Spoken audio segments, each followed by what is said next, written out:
If x equals a plus 1 by a and y equals a minus 1 by a, then find the value of x to the power 4 plus y to the power 4 minus 2x square y square. প্রশ্ন মতে x সমান a plus 1 by a, equation 1, y সমান a minus 1 by a,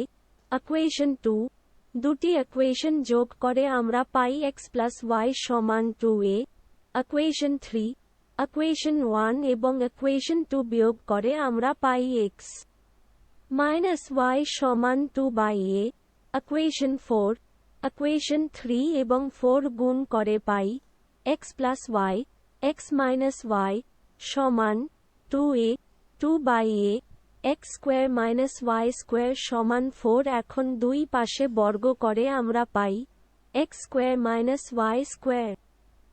whole square সমান 4 square সমান 16 সুতরাং x to the power 4 plus y to the power 4 minus 2x square y square সমান 16